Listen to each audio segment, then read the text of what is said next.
la historia de la dinastía Rothschild, octava parte. En esta octava parte vamos a cubrir el periodo de 1945 a 1963 y como muchas veces hemos aclarado a lo largo del ciclo, estamos tratando de entender cómo es que existe un grupo de personas que integran una dinastía familiar, la dinastía de la familia Rothschild, asociada ya modernamente por casamientos y demás a otro pequeño grupo de familias que tienen el control prácticamente total de los acontecimientos que están ocurriendo en el mundo y sin cuyo conocimiento tú no puedes entender qué es lo que está ocurriendo a nivel mundial, todo este sistema opresivo que se ha vuelto sobre los seres humanos en todas partes de la Tierra y que nos ha alejado de nuestra condición natural, de seres humanos destinados a vivir en paz y en libertad aquí en el planeta, cumpliendo cada uno su designio, su propósito, su plan personal, y que, como siempre comentamos, nació ya hace varios siglos, pero hoy está alcanzando el momento cumbre del desarrollo de ese proyecto de gobernación mundial. Habíamos finalizado la séptima parte, ahí en 1945, después de finalizada la Segunda Guerra Mundial, con un acontecimiento absolutamente central en la historia de la humanidad y que es central en relación a los acontecimientos mundiales y a la instalación del gobierno mundial, como fue la constitución, la formación de las Naciones Unidas.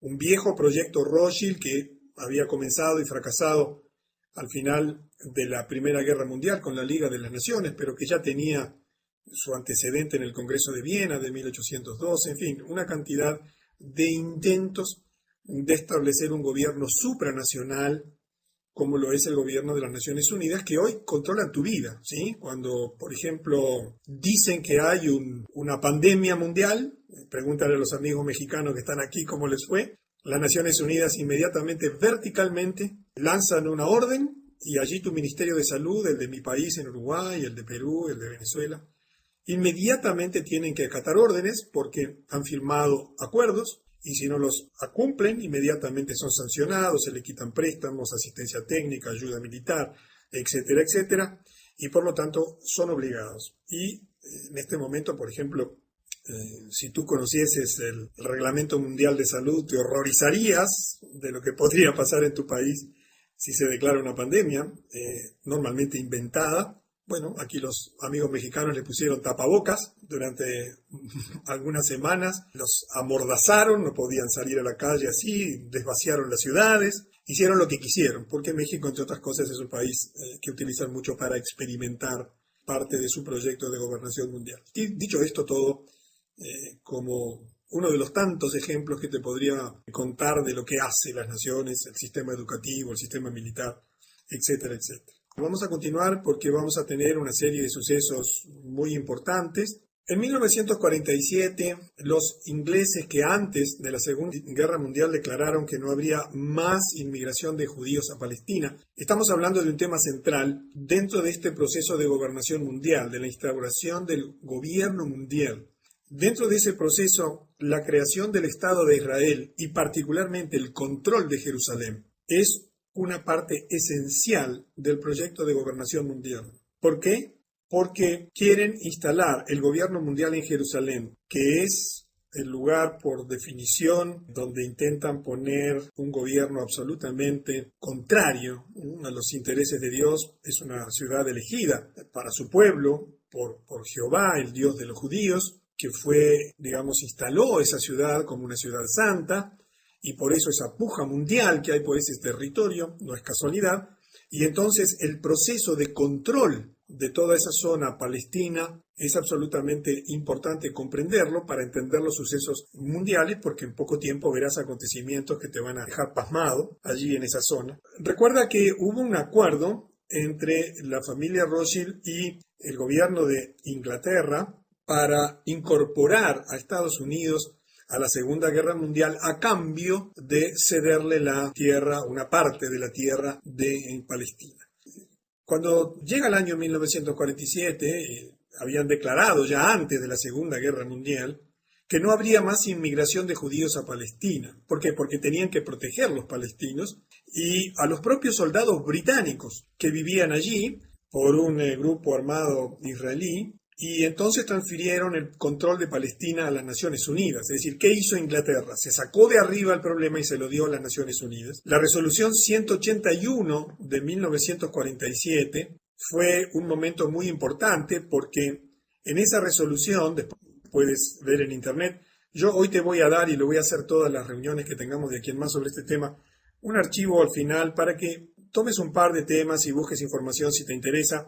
Como les he comentado, al final del ciclo vamos a entregar un ebook con todo lo fundamental, los fundamentos bibliográficos de todo lo que estamos afirmando. Y esta resolución 181 de las Naciones Unidas para Palestina dividió esa tierra en dos estados. Allí tú tienes una imagen que en la siguiente diapositiva la vamos a ver mucho más ampliada. Esa era una tierra que hacía 1300 años le correspondía a los palestinos. Allí vivían palestinos y una muy pequeña cantidad de judíos, apenas un 6%, pero en forma totalmente ilegítima, sin ningún derecho, simplemente para cumplir el acuerdo, la promesa, recuerdan la declaración Balfour que vimos en reuniones anteriores, para cumplir la promesa que le había hecho el gobierno inglés a Estados Unidos de que si entraba en la guerra, entonces le cederían Palestina al Consejo Mundial Sionista. Se divide la zona en dos estados, uno sionista y otro árabe, con Jerusalén, pero según la resolución 181 debiendo permanecer como una zona internacional para el disfruto de todos los credos religiosos. Esa transferencia fue programada para el año siguiente, para el 15 de mayo de 1948. En realidad las Naciones Unidas no tenían ningún derecho legítimo, no tenían ninguna ley ni nada que les amparase para entregar las propiedades a los árabes. Como yo les decía, los judíos tenían solo el 6% como propiedad de Palestina en ese momento. Sin embargo, la resolución decidió que a Israel se le iba a dar el 57% de la tierra y dejando a los árabes, que hasta ese momento eran dueños del 94%, con solo el 43%. En esta próxima diapositiva tú vas a ver lo que ha ocurrido en las últimas décadas. Del lado izquierdo tú tienes la zona en disputa, todos los mapas corresponden a la misma zona. Lo que tú ves en verde del lado izquierdo era la tierra palestina y judía hasta 1946. En verde, la zona palestina. En blanco, los espacios propiedad de familias y de residentes judíos. En 1947, que es la segunda columna, se reparte esa zona. Y las Naciones Unidas le dan el 47% a los judíos y es la zona que tú ves en verde, en blanco. Ves cómo avanza, quedando reducido el territorio palestino a la zona verde. Pero luego viene un proceso de ocupación constante de tierras palestinas. Allí ves lo que ocurrió entre 1949 y 1967, cuando la guerra de los 6 días. Y allí ves el avance blanco que representa el avance judío, como va perdiendo Palestina, para llegar al año 2000 y nuestra situación actual, que es aún peor que lo que tú estás viendo, porque prácticamente de toda la tierra se ha apropiado el Estado de Israel, reduciendo a los palestinos a una zona sumamente reducida, y eso es explicativo de no solamente el proceso invasor e imperialista, sino fundamentalmente explica también la rebelión de los palestinos y mucho de lo que está ocurriendo modernamente en la política internacional. Y quizás si tú recién estás hoy por primera vez escuchando esta octava conferencia, no asocies muy bien lo que significa esto en tu vida, pero este conflicto, esta decisión de los sionistas en el mundo de influir de usar las Naciones Unidas, porque fueron constituidas por ellos, recordemos el Tratado de Versalles, ¿verdad?, donde estaba, por ejemplo, Rothschild era el anfitrión principal, donde se decidió la constitución de la Liga de Naciones.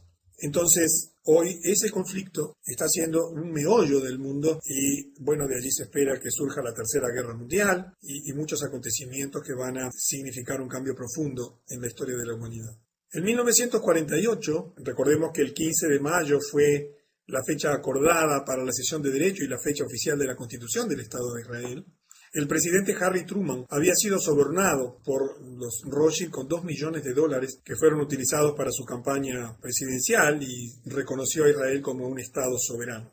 Es interesante que si tú miras la historia de los sucesos de ese reconocimiento, Estados Unidos fue el primer país que lo reconoció. Demoró 11 minutos, como dice allí, después que se independizó como nación en reconocerlo. Y es interesante un registro histórico de una declaración de Truman en una reunión en la Casa Blanca el 10 de noviembre del 45 a los enviados de Arabia Saudita, Siria, Líbano y Egipto. Lo siento, señores, pero tengo que responder a cientos de miles que están ansiosos por el éxito del sionismo. No tengo cientos de miles de árabes entre mis electores. Todo este tipo de cosas demuestra la influencia permanente del sionismo en los Estados Unidos en relación a Israel. Por eso es que en las Naciones Unidas el veto de las resoluciones contra Israel siempre tiene que ver con Estados Unidos. Jamás vas a ver en ningún medio de prensa información sobre la capacidad nuclear de Israel, que es el gran poseedor de armamento nuclear. Tú ves todos los días que se habla de Irán como un posible país que dispone de armas nucleares. Pero nunca vas a oírte hablar de Israel, que es el que verdaderamente tiene el poder nuclear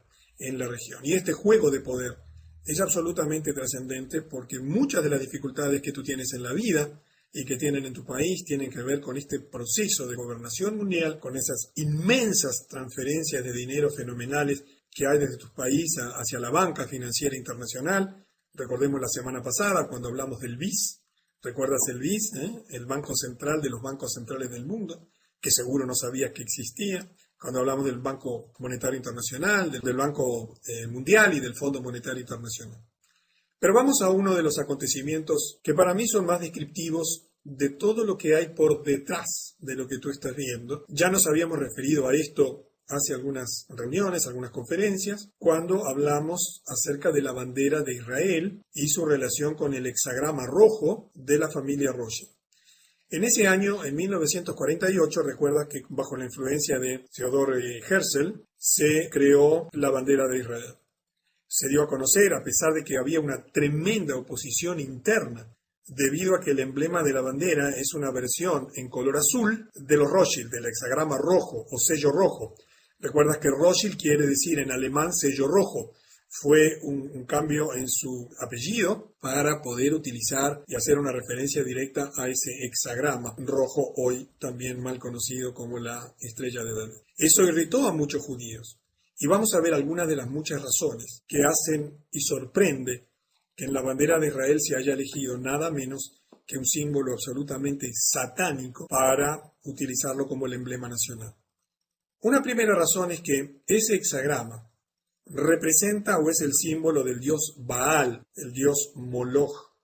Este hexagrama fue usada por religiones esotéricas antiguas como el símbolo de Moloch, que era descrito como un demonio de sacrificios forzados. Es conocido que en la antigüedad se hacían sacrificios de niños. Los judíos, a través de Moisés, cuando recibieron esta información, está en el libro de Éxodo, fueron severamente advertidos sobre esta situación, que no debían ser adoradores del dios Baal, y unos miles de años después, el símbolo de ese demonio termina en su bandera. En segundo lugar, el símbolo de hexagrama es el símbolo también de Astaroth. Astaroth es un demonio descrito como el tesorero, señor del infierno. Fue usado también en relaciones, aquí tienes derecho a una representación de las tantas que hay de este demonio, y abajo su representación bajo la forma de un hexagrama.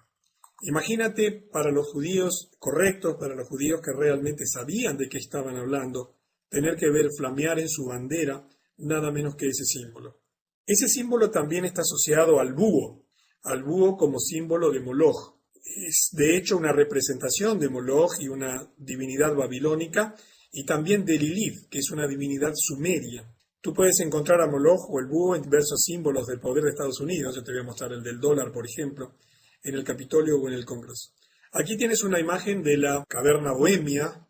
Es un lugar donde se reúnen los principales integrantes de la masonería, allí en los Estados Unidos, en Nueva York, para adorar esta imagen que, como la ves, es un búho, y allí se dice que inclusive realizan sacrificios. Y como ves, del lado izquierdo está el hexagrama. Allí en realidad está representado como un pentagrama de 5 puntas, y allí tienes el búho también. Y finalmente, una cuarta razón por la cual esto causaba un profundo rechazo.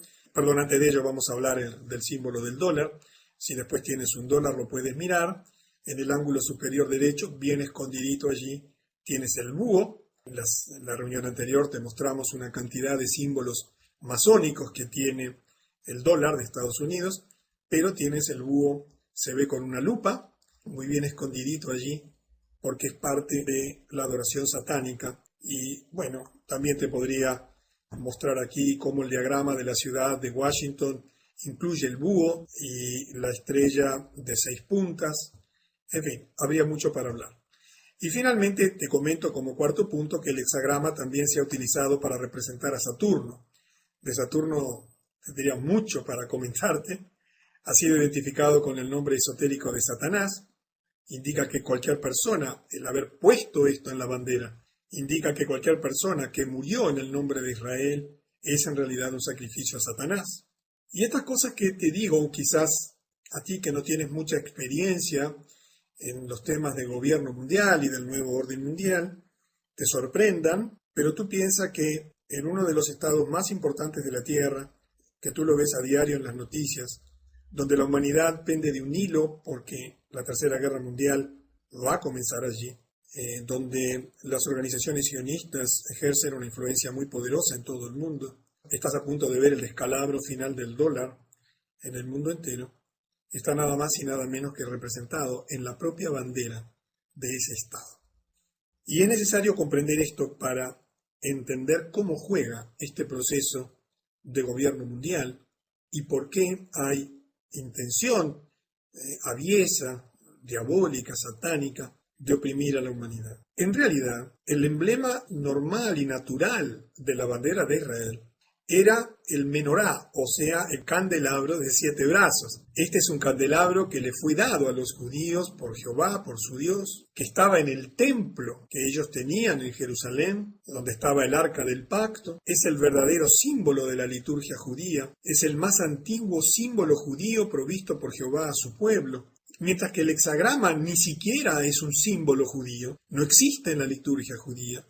Sin embargo, la influencia sionista de los Rothschild, cuyo nombre significa sello rojo, introdujo el hexagrama en la bandera de Israel. Si el tema te interesa, puedes leer en la Biblia, en el libro de Éxodo, en el capítulo 2, los versículos 25 a 40, donde se incorpora a la liturgia judía este candelabro bien definido, bien explicado, en su utilidad, en sus funciones y demás. Pero sigamos adelante porque los acontecimientos en estos años son muy importantes. Te podría hablar de lo que opinaba Einstein junto a un grupo de los 25 más prestigiosos científicos judíos del mundo, cuando escribieron una extensa carta al New York Times sobre todos estos temas relativos a la fundación del Estado de Israel y demás, pero el enfoque de estas conferencias tiene que ver con el uso del poder financiero, económico, industrial, político, también militar, de la dinastía Rothschild. En 1949, el 1 de octubre, Mao Zedong declara la fundación de la República Popular de China en la plaza de Tiananmen, Pekín.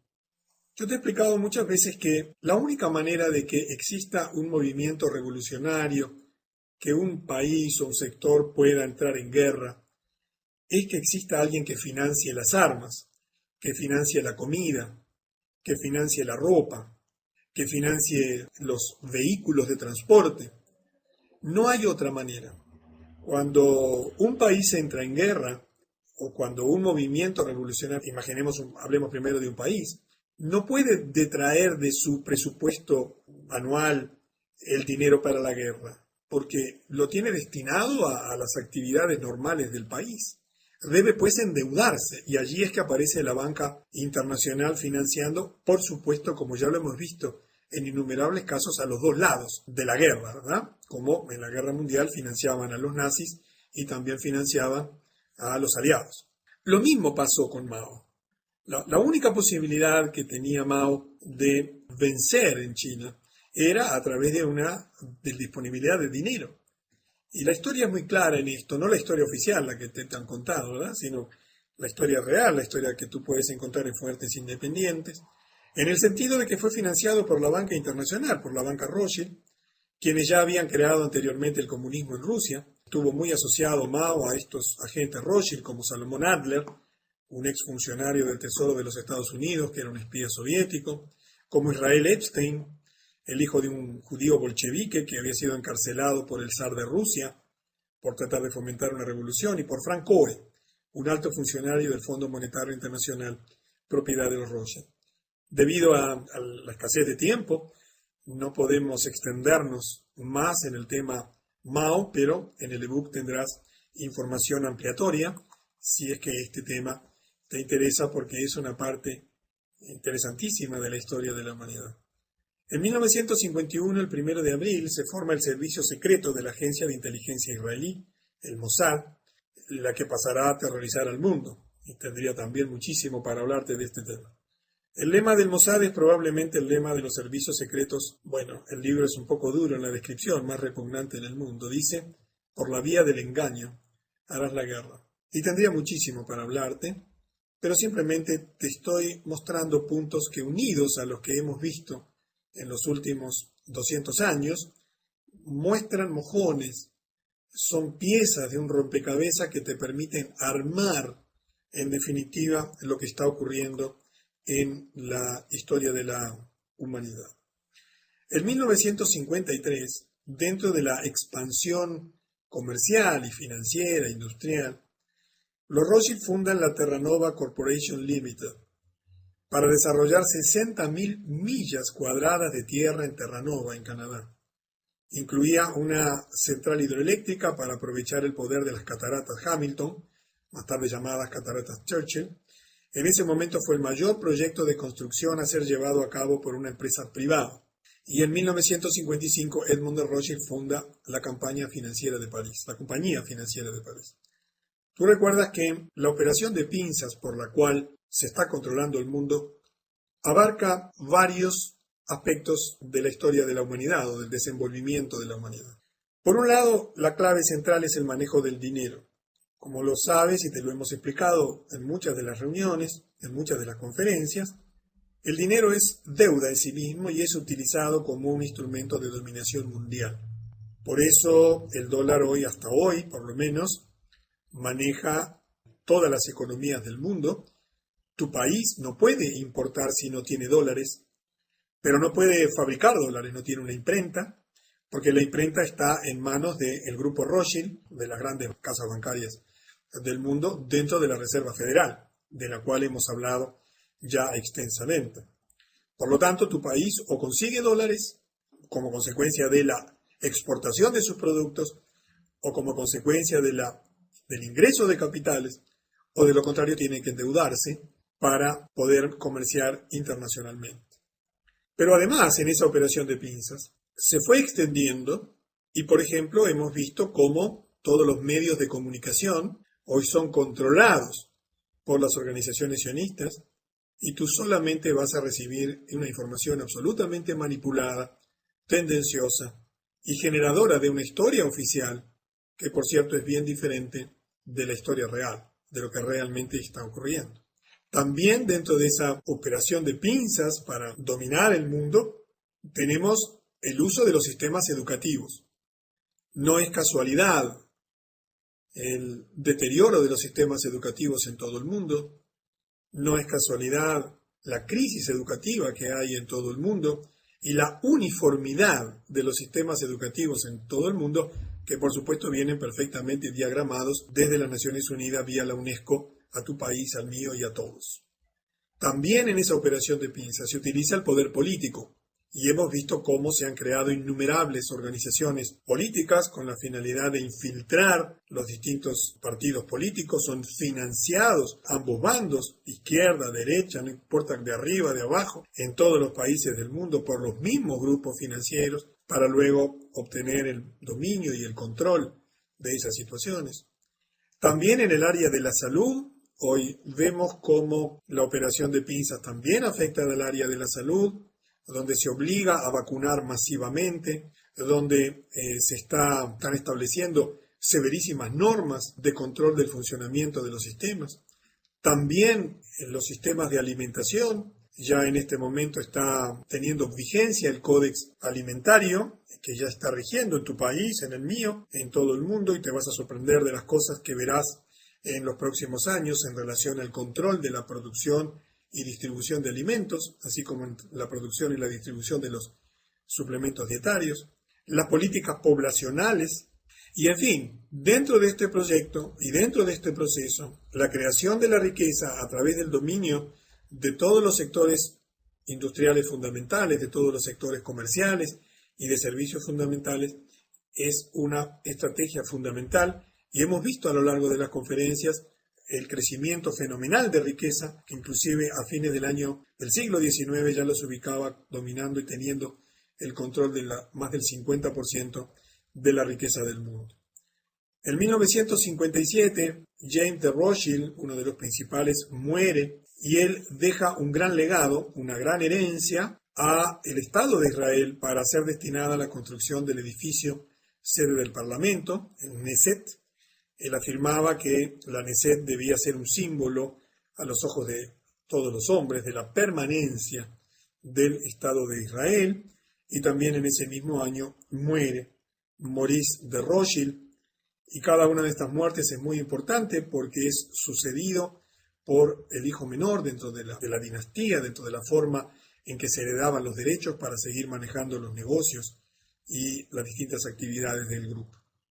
En 1962, dentro de ese proceso de crecimiento económico, los Rothschild crean la Imetal o Imetal como una compañía que agruparía a todos sus intereses comerciales e industriales en la minería. Por ejemplo, toda la minería del mundo está controlada por esta empresa que pertenece a Rothschild. En este momento hay un Rothschild, creo que es Nathanael, un hombre joven, que está creando lo mismo hoy, en este año 2010, pero en la industria del carbón. En la industria del carbón no existe una compañía que controle todo el mercado del carbón.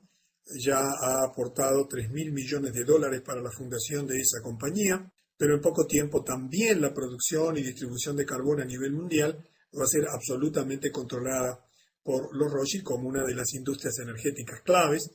La China solo, imagínate lo que gastan de carbón, que es su fuente de energía, una de las fuentes de energía fundamentales para su desenvolvimiento industrial.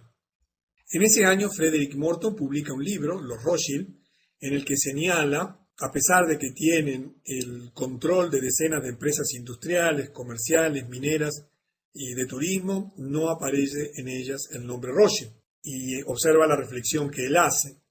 Al ser empresas privadas, donde los Rothschild no aparecen en primera fila, las casas familiares Rothschild, las familias no necesitan, y de hecho nunca lo hicieron, publicar una sola hoja de balance en forma pública o de cualquier otro informe de su situación financiera.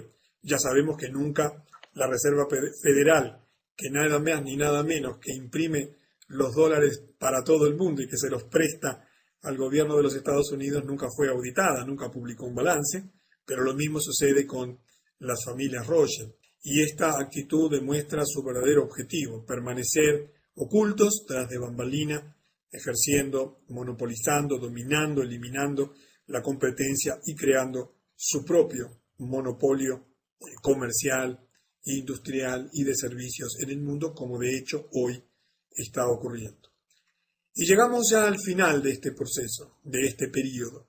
En 1963, el 4 de junio, el presidente John Fitzgerald Kennedy, el 35 presidente de los Estados Unidos, firmó la Orden Ejecutiva 11.110, que devolvió al gobierno de Estados Unidos la facultad de emitir moneda sin pasar por la Reserva Federal, propiedad de los Rothschild. Tú recuerdas lo que le había pasado a Lincoln por hacer lo mismo, a Andrew, otro de los presidentes de los Estados Unidos asesinado, también por la misma situación. Esta quizás fue la principal causa del asesinato de John Fitzgerald Kennedy, además de su férrea y manifiesta oposición a las sociedades secretas. Él hizo un discurso muy famoso donde critica y declara públicamente su total oposición a las sociedades secretas y su determinación que en su periodo de gobierno las sociedades secretas no podrían ejercer influencias lobistas dentro de su gobierno. Menos de 6 meses más tarde de esa decisión, el 22 de noviembre, el presidente Kennedy fue asesinado, probablemente por los Rothschild por la misma razón que se asesinó a Lincoln en el 1865 cuando quiso imprimir dinero, ¿recuerdan? Dinero estadounidense para el pueblo estadounidense. Lo normal es que en tu país, el gobierno de tu país sea el que emite el dinero. En Uruguay, el dinero uruguayo es emitido por el Banco Central del Uruguay, pero en los Estados Unidos el dólar es emitido por un banco privado. Y eso absolutamente es una aberración desde todo punto de vista. Kennedy quiso terminar con esa situación y por la misma razón aquí está que se asesinó al presidente Andrew Jackson y otros que también sufrieron atentados. Es interesante lo que hizo Lyndon Johnson. Tú recuerdas que Lyndon Johnson fue el presidente que lo sustituyó. Él no vivía en Washington, él estaba en Dallas en el momento de la muerte de Kennedy. Y en el viaje, en el vuelo, en el Air Force One, el avión presidencial, uno de sus primeros decretos, de sus primeras órdenes ejecutivas, como le llaman en los Estados Unidos, fue anular la orden ejecutiva 11.110 en el mismo día que el presidente Kennedy había sido asesinado y como una de sus decisiones más importantes. Allí tienes la figura de Lyndon Johnson y del lado derecho el sello del presidente de los Estados Unidos para firmar las órdenes ejecutivas. Resulta sumamente sugestivo que pocas horas después de la muerte hayan decidido anular nada más ni nada menos que una orden ejecutiva que terminaba con la hegemonía de la Reserva Federal en la impresión del dólar y su manejo bajo la forma de préstamos al gobierno de los Estados Unidos. Esto no se puede probar, es decir, no se puede probar que esa haya sido la razón de la muerte, del asesinato, pero encaja absolutamente en forma lógica.